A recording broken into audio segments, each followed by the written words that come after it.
చూడండి మన ఇడ్లీ మల్లెపూ లాగా తెల్లగా స్పాంజ్ కంటే మెత్తగా ఉందండి. మీరు ఈ మెజర్మెంట్ తో చేసినట్లయితే తట్టే ఇడ్లీ స్పాంజ్ లాగా వస్తుందండి. హాయ్ ఫ్రెండ్స్, విరాజీస్ కిచెన్ స్వాగతం సుస్వాగతం. ఈ రోజు మనం కర్ణాటక స్పెషల్ తట్టే ఇడ్లీ చేస్తున్నామండి. అది కూడా మల్లెపూ లాగా తెల్లగా పత్తిలాగా మెత్తగా ఉంటుందండి. ఈ ఇడ్లీ కాంబినేషన్ గా మన రోడ్ సైడ్ బండి మీద దొరుకుతుంది కదండి పల్చటి చట్నీ, ఆ చట్నీ అలాగే గన్ పౌడర్ చేస్తున్నామండి. ఇంకెందుకు ఆలస్యం, ఆట్లాడుతూ చేసేద్దాం, చూసేద్దాం రండి. వీడియోలో అయితే చాలా మంది చూస్తున్నారండి, లైక్ చేయడం లేదండి. ప్లీజ్ అండి ఒక్క లైక్ చేయండి, అలానే హైప్ చేయండి. ముందుగా మన తట్టి ఇడ్లీకి కావాల్సిన మెజర్మెంట్లు చూద్దాం రండి. ఉప్పుడు బియ్యం తీసుకుంటున్నానండి. చాలామంది ఉప్పుడు బియ్యం అంటే ఏందక్క అంటున్నారు. ఆన్లైన్లో ఇడ్లీ రైస్ అంటేనో దొరుకుతుంది, బాయిల్ రైస్ అంటేనో దొరుకుతుందండి. ఇది వచ్చి సేలం బియ్యం అండి, అంటే తమిళనాడు బియ్యం. ఇది మన గుండుగా వస్తుందండి ఉప్పుడు బియ్యము, అది కానీ దొరుకుతుంది. ఏదైనా వేసుకోవచ్చు. ఈ గ్లాసు 2 గ్లాసులు బియ్యం వేస్తున్నాను. 2 గ్లాసులు ఉప్పుడు బియ్యము, అలాగే అర గ్లాసు పచ్చి బియ్యం అండి. అదే రేషన్ బియ్యం తీసుకున్నాను, మీరు ఏదైనా తీసుకోండి. పచ్చి బియ్యం అండి. 4 భాగాలు ఉప్పుడు బియ్యం అయితే కన్నా 1 భాగం పచ్చి బియ్యం అండి. అలాగే 4 భాగాలు ఉప్పుడు బియ్యానికి 1 భాగము ఉద్దిపప్పు అండి. అర్ధ గ్లాస్ తీసుకున్నాను ఇది కూడా. అలాగే 1 స్పూను మెంతులు, అలాగే అర గ్లాసు అటుకులండి. ఇప్పుడైనా వేసి కడుక్కోవచ్చు, లేదా రుబ్బేకి ముందర హాఫ్ అన్ అవర్కి ముందర నానపెట్టి కూడా కడుక్కోవచ్చు అండి.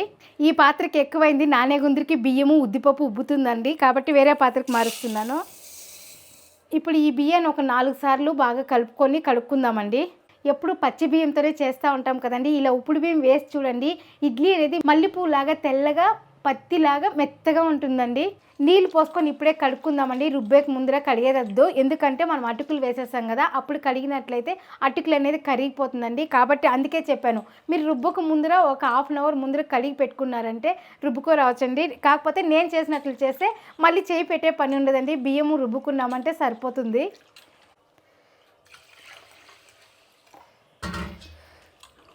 బియ్యం అనేది బాగా కడుక్కోవాలండి. ఎంత బాగా కడిగితే అంత బాగా వస్తుంది ఇడ్లీ కూడా.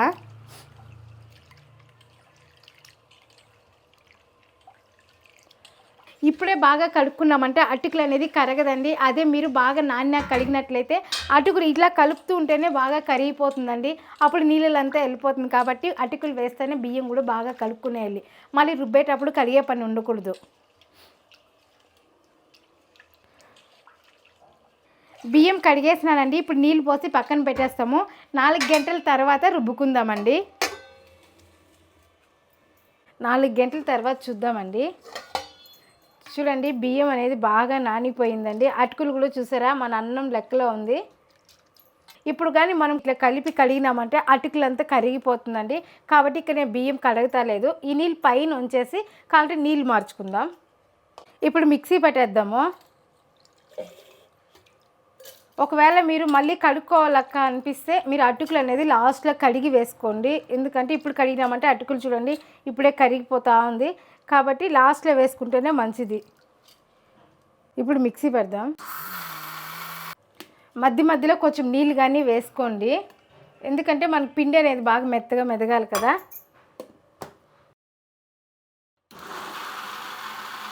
చూడండి ఈ మాత్రం రుబ్బుకోవాలండి. ఈ మాత్రం రుబ్బుకుంటే మనం దోశ కానీ వేసుకోవచ్చు ఇదే పిండితో. చాలామంది నూకుగా ఉండాలి అంటారండి, కాకపోతే ఈ మాత్రం కొంచెం బరకగా ఉంటే మనకి దోశ వస్తుంది, ఇడ్లీను వస్తుందండి. ఇప్పుడు దీన్ని ఒక గిన్నెలోకి తీసుకుందాము. ఇలా మనం కొంచెం వేసుకొని కూడా ఇంట్లోనే రుబ్బుకోవచ్చండి ఈజీగా. ఎప్పుడు నేను మిషన్కే ఇస్తా అంటే కదండి, ఈరోజు మీకు చూపించేదానికి ఇంట్లోనే రుబ్బుతున్నాను. ఇలాగే మిగిలిన బియ్యం కూడా వేసుకుందాం.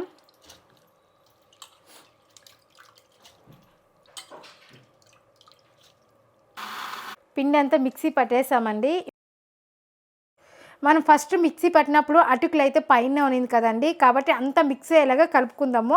మీకు ఏమైనా పిండి పులువదు బిన్నే అట్లా అనిపిస్తే మీరు ఉప్పు కానీ వేసుకొని కలుపుకోవచ్చండి. నేనైతే ఉప్పు వేయలేదండి, ఎందుకంటే పిండి పులిసినాక నేను కొంచెం ఫ్రిడ్జ్లో తీసి పెట్టుకుంటాను. అంతట్లో కానీ ఉప్పు వేసినట్లయితే కొంచెం పులుపు అయిపోతుందండి పిండి, కాబట్టి నేను ఇలానే కలిపి పొంగినాక డబ్బాకి వేసుకొని ఫ్రిడ్జ్లో పెట్టుకుంటాను. ఇట్లా బాగా కలుపుకున్నామంటే కిందది పైకి పైది కిందికి అంతా బాగా మిక్స్ అవుతుందండి. అంతే అండి, మన పిండి అయితే రెడీ అయిపోయింది. నైట్ అంతా అలానే పెట్టేసి పొద్దునకి చూద్దాము. చూడండి పిండి బాగా పొంగిందండి, చూసారా పిండి అనేది పర్ఫెక్ట్గా పొంగిందండి. చూడండి, మన ఇడ్లీకి సూపర్ మెజర్మెంట్ అండి. ఇట్లే రావాలండి ఇడ్లీకి. ఇప్పుడు దీన్ని బాగా కలుపుకుందాము. ఇప్పుడు మనము ఇడ్లీకి ఎంత కాలం అంత తీసుకొని ఉప్పు వేసుకుందామండి. మనం అంతటికి వేసినట్లయితే చాలా పులుపు వచ్చేస్తుందండి. అది దోశ వేసినా కానీ తిన్నాక పుల్లగా తేపులు వస్తుంది. కాబట్టి ఎంత కాలం అంత తీసుకొని మిగిలింది ఫ్రిడ్జ్లో స్టోర్ చేసుకోవచ్చండి. ఒక 3-4 రోజులు యూస్ చేసుకోవచ్చండి ఈ పిండి. ఇదే పిండితోనే దోశ కానీ వస్తుందండి. ఉప్పు, ఇడ్లీ సోడా ఏమీ వేయకుండా స్టోర్ చేస్తున్నాను నేను. మీరు ఇలానే స్టోర్ చేసుకోండి.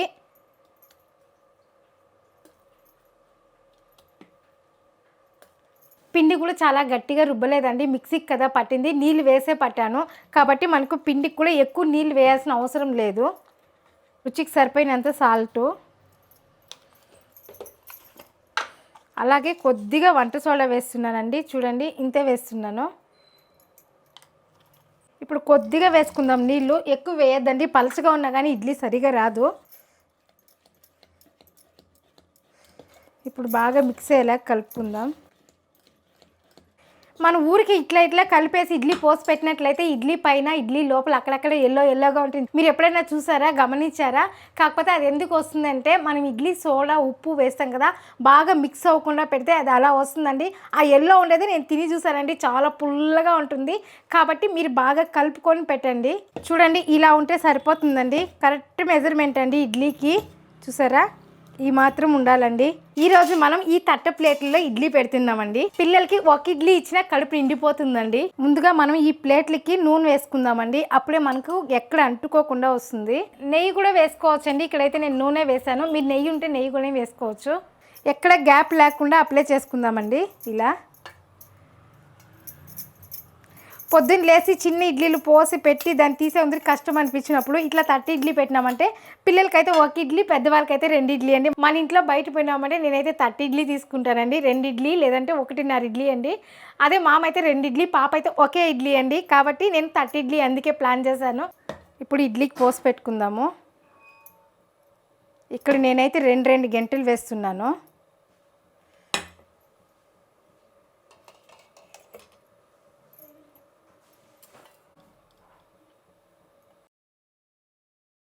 నార్మల్ ఇడ్లీ అయితే దీంతో ఒక గెరెట్ అండి. ఇది పెద్ద ఇడ్లీ కదా కాబట్టి 2 గెరెట్లు వేస్తున్నాను.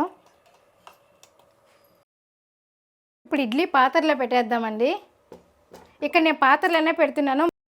మీకు ఇడ్లీ కుక్కర్ ఉన్నట్లయితే అందులో కూడా పెట్టచ్చును. నీళ్ళు అయితే వేడెక్కినాకనే పెడుతున్నానండి. ఇప్పుడు మూత బాగా క్లోజ్ చేద్దాం.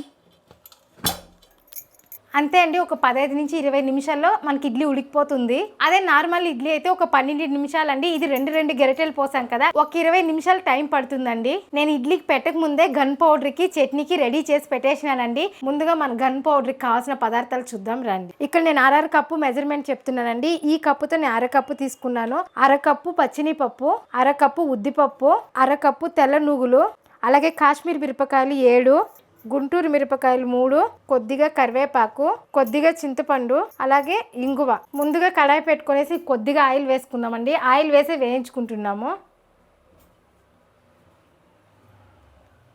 ఉద్దిపప్పు, పచ్చెనగపప్పు. మీకు ఇలా వేయించుకునేకి ఇబ్బందిగా ఉంది అంటే కూడా ఒకటొకటే వేయించుకోండి. నేనైతే అంతా ఒకేసారి వేసేసి వేస్తున్నాను. కాకపోతే వేయించేటప్పుడు మంట తక్కువలో పెట్టుకొని వేయించుకోండి. అప్పుడే మన గన్ పౌడర్ టేస్ట్గా వస్తుంది. ఎందుకంటే ఒక 2-3 నెలలు నిలువ పెట్టుకోవాలి కదా. మంట ఎక్కువగా పెట్టి వేయించినట్లయితే పైన వేగిపోతుంది, లోపల వేగదు. ఇలా సిమ్లో పెట్టుకునే వేయించుకోవాలండి. ఒక 10 నిమిషాలు అయినా పడుతుంది. ఇలా నిదానంగా వేయించుకున్నట్లయితే మనకు నిలువ ఉంటుందండి. ఇప్పుడు ఇంత వేగింది కదా, ఇప్పుడు మనం నువ్వులు వేసుకుందాము. ఇక్కడ నేను తెల్ల నువ్వులు వేస్తున్నానండి. మీరు నల్ల నువ్వులైనా వేసుకోవచ్చు, కాకపోతే కలర్ చేంజ్ అవుతుంది.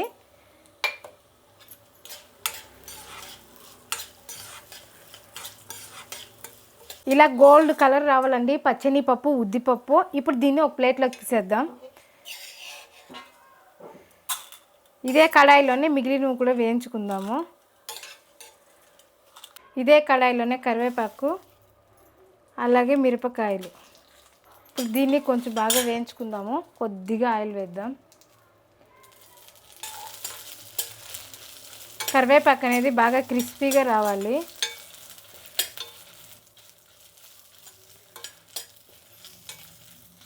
ఇది కూడా అంతే అండి, మన కడాయి వేడిగా ఉంటుంది కదా, అలాగే సిమ్లో పెట్టుకొని వేయించుకోవాలి. ఇందులోనే చింతపండు కూడా వేసేస్తున్నాను.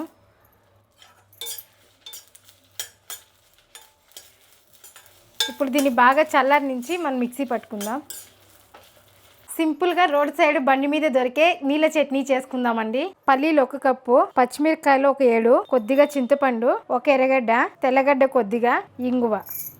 ముందుగా పల్లీలు వేయించుకుందాం. ఇక్కడ ఆయిల్ ఏమి వేయలేదండి, అలానే వేయిస్తున్నాను.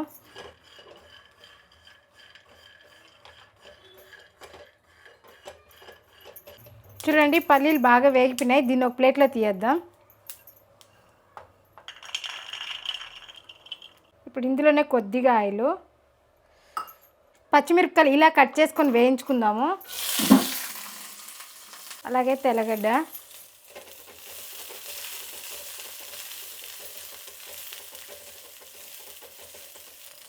చూడండి ఈ మాత్రం వేయితే సరిపోతుందండి పచ్చిమిర్చి. ఇప్పుడు స్టవ్ ఆపేస్తున్నాను.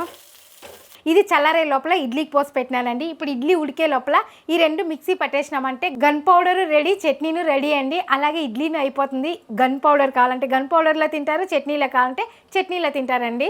ఇప్పుడు అన్నీ మిక్సీ పట్టేద్దాము.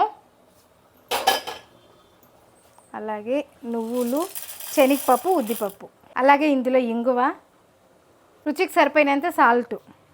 ఇప్పుడు దీన్ని మిక్సీ పట్టుకుందామండి. చాలా నున్నగా పట్టద్దండి, మన మీడియం రవ్వ వస్తుంది కదా, ఆ టైప్లో ఇంకొంచెం నైస్గా పట్టుకోండి, సరిపోతుంది. అంతే అండి, మన గన్ పౌడర్ రెడీ అయిపోయిందండి. చూడండి ఇలా పట్టుకోవాలండి. మన రవ్వ ఎలా ఉంటుందో అలా పట్టుకున్నామంటేనే గన్ పౌడర్ బాగుంటుంది.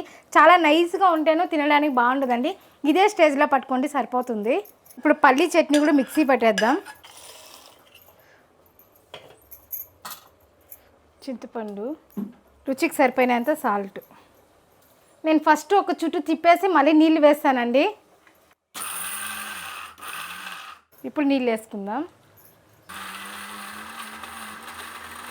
80% మెదిగిన తర్వాత ఎర్రగడ్డ వేస్తున్నాను. ఎర్రగడ్డ ఇట్లా పచ్చిగా వేసి రుబ్బుకోండి, చాలా బాగుంటుంది టేస్ట్ అయితే. ఇలా చేస్తే వేడి వేడి అన్నానికి, వేడి వేడి సంగటి ముద్దకి చాలా బాగుంటుంది. ఈసారి మీరు ట్రై చేయండి. చట్నీ పోపు కానీ రెడీ అయిపోయిందండి. ఇప్పుడు చట్నీ ఇందులో వేసేద్దాము. ఈ చట్నీ పలుసగా ఉంటేనే బాగుంటుందండి. మీరు కావాలంటే ఇందులో కొబ్బరి కానీ వేసుకోవచ్చు. ఇక్కడ నేనైతే కొబ్బరి కూడా వేయలేదు. ఇప్పుడు దీన్ని బాగా కలుపుకుందాము.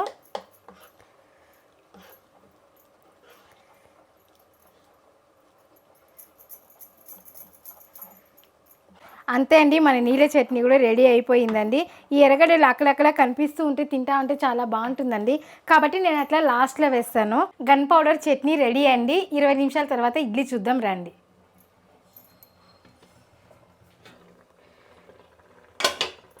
చూడండి ఇడ్లీ కూడా ఉడికిపోయిందండి. ఇప్పుడు తీసేద్దాం, వేడిగా ఉంది.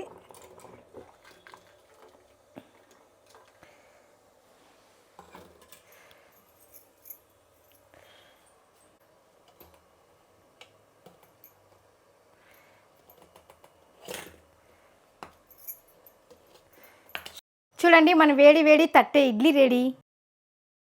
పొగలు కక్కుతుందండి. ఇలా చలికాలానికి ఇలాంటి వేడి వేడి ఇడ్లీలు తింటుంటే తినే కొద్దీ తినాలనిపిస్తుందండి, అంత బాగుంటుందండి. మాకైతే చలికాలమైనా వర్షాకాలమైనా నైట్ అయినా పొద్దునైనా ఇడ్లీ పొంగలు ఇట్లావే నచ్చుతుందండి మన ఇంట్లో వాళ్ళకైతే. మీ ఇంట్లో వాళ్ళకి ఎలానో ఒక చిన్న కామెంట్ చేయండి. ఇప్పుడు ఇడ్లీ తీసుకునేద్దామండి. ఆల్రెడీ మనం నూనె కూడా అప్లై చేసాం కదా. చూడండి ఈజీగా వచ్చేసింది, ఇలా అంటే వచ్చేసిందండి. ఇప్పుడు చూడండి మన ఇడ్లీ రెడీ అండి. అబ్బా ఎంత మెత్తగా ఉందండి, ఇలా ఎత్తుతుంటేనే చూడండి మీకు ఇట్లే తెలుస్తుంది, తునిగిపోతుందండి ఇడ్లీ, అంత మెత్తగా ఉందండి. చూడండి స్పాంజ్ లాగా ఉందండి. మనం ఎంత కిందికి చెయ్యాదింటే అంత కిందికి పోతుంది. అలాగే ఇలా ఎత్తినామంటే చూసారా ఎంత బాగా విరుగుతుందో. ఇలా విరగాలండి ఇడ్లీ ఎప్పుడు, అప్పుడే మనకు పర్ఫెక్ట్గా ఉంటుందనేసి అర్థము.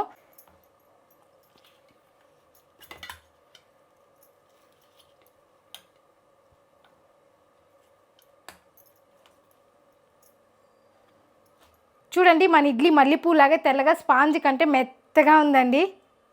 దీనిపైన గన్ పౌడర్ వేసుకుందామండి. అబ్బా చూస్తుంటేనే నోరు ఊరుతుంది కదండి. మన ఇంట్లో ఎక్కువ తింటారండి ఈ పౌడర్ మాత్రం ఇడ్లీకి. ఇలా అయినా వేసుకోవచ్చు, మీరు పక్కలో వేసుకొని అయినా తినచ్చండి. ఇప్పుడు పైన నెయ్యి వేసుకుందాము.